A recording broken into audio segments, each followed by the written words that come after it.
Hello friends, welcome to my channel ইউটো learning. আজকে আমি তোমাদের কাছে বাংলা রচনা বনভোজন এটি শেয়ার করছি। চলো তাহলে আজকে রচনাটি শুরু করা যাক। বনভোজন। প্রথম পয়েন্ট, ভূমিকা। বনভোজন একঘেয়েমি জীবন থেকে মুক্তি পেতে বনভোজনের বিশেষ ভূমিকা রয়েছে। রোজকার ব্যস্ত জীবন থেকে একদিন ছুটি নিয়ে সবাই মিলে একসাথে আনন্দ করে খাওয়ার নামই বনভোজন। সাধারণত শীতের শুরু থেকে বসন্তের শেষ পর্যন্ত চলে এই বনভোজন। দ্বিতীয় পয়েন্ট, বনভোজন কী? বনভোজন মানে বনে ভোজন, অর্থাৎ সবাই একত্রিত হয়ে বনে বসে ভোজন করা। অনেক সময় আমরা একঘেয়েমি কাটাতে উৎসবের আয়োজন করি। সকলে মিলে একটা নির্দিষ্ট জায়গা বেছে নিয়ে নির্দিষ্ট দিনে আনন্দে একত্রে খাওয়ার ব্যবস্থা করি। এরই নাম বনভোজন। আমরা সাধারণত শীতকালেই বেশি বনভোজন করে থাকি। তৃতীয় পয়েন্ট, বনভোজনের প্রস্তুতি। আমাদের বিদ্যালয়ের শিক্ষক শিক্ষিকাগণ এবং আমরা সকল ছাত্রছাত্রীরা আলোচনা করে স্থির করি 25শে ডিসেম্বর বনভোজন করব।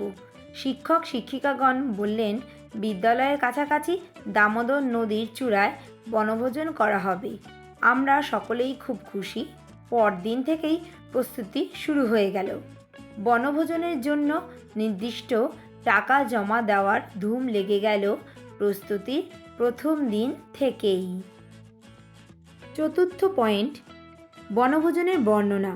অবশেষে উপস্থিত হলো আমাদের বহু আকাঙ্ক্ষিত সেই দিনটি। আগের দিন সন্ধ্যাতেই রান্নার জন্য চাল, সবজি, তেল, মশলা বাজার করে নিয়েছিলেন স্কুলের 2জন শিক্ষক মহাশয়। আমরা সকল ছাত্রছাত্রী সকাল 8টার মধ্যে বিদ্যালয়ে উপস্থিত হলাম। 9টার মধ্যে গাড়িতে হাঁড়ি, কড়া, খুন্তি, চাল, সবজি, মাছ, মাংস এবং আনুষঙ্গিক প্রয়োজনীয় জিনিসপত্রগুলো গুছিয়ে নিলাম সকলে মিলে। 10টার মধ্যে আমরা বনভোজনের স্থানে পৌঁছালাম। জিনিসপত্র নামিয়ে নেওয়ার জন্য ব্যস্ত কয়েকজন, আবার কয়েকজন টিফিন প্রস্তুতিতে ব্যস্ত। টিফিন সেরে রান্নার ব্যবস্থা হলো। আমরা এবং দিদিমণিরা তরকারির সবজি কাটার কাজে একটু সাহায্য করলাম। রান্না শেষ হতে প্রায় দুপুর গড়িয়ে গেল। তারপর সবাই মিলে খাওয়া দাওয়া করলাম। শেষ পয়েন্ট হলো উপসংহার। রান্নার প্রস্তুতি, হই হুল্লোড়, নাচ গান, খেলাধুলা, খাওয়া দাওয়া প্রভৃতির মধ্য দিয়ে দিনটা যে কিভাবে কেটে গেল বুঝতেই পারলাম না। নদী তীরে প্রকৃতির স্পর্শ ছেড়ে বাড়ি ফিরতে মন কিছুতেই চাইছিল না। তবুও ফিরতে তো হবেই। ফেরার পথে মনটা বিষাদে ভরে গেল। তো বন্ধুরা, ভিডিওটি হেল্পফুল মনে হলে একটা লাইক করে দিও, শেয়ার করে দিও। আর এরকম আরও ধরনের রচনার আপডেট পাওয়ার জন্য আমার চ্যানেলটা তোমরা করে নাও সাবস্ক্রাইব। আর তোমাদের কী কী রচনার প্রয়োজন অবশ্যই আমাকে কিন্তু কমেন্ট সেকশনে কমেন্ট করে জানাতে পারো।